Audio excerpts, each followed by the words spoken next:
In this video I'm going to show you how you can change Uber Eats to UberX. So if you want to change, we will need to open up our browser here on our phone, and I'll just Google search for change Uber Eats to UberX, and we just want to select this first article, switch to driving with Uber.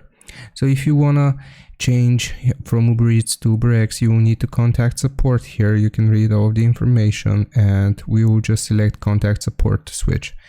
Now once we have selected this, if you're a driver partner who wants to switch to Uber Eats delivery, go to this link. If you're a delivery person who wants to change, so on and so forth here.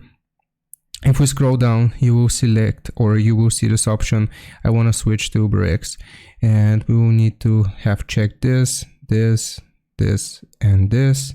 And if you want to change your city on Uber Eats or UberX as well, you will need to toggle this and submit your city here. So for example, whatever city you will be in. So after we have filled out this information, we'll just click on submit, and this is going to change Uber Eats to UberX once the support has approved our request. And that's how you do it. I hope this helps. Leave a like and sub, and I'll see you next time.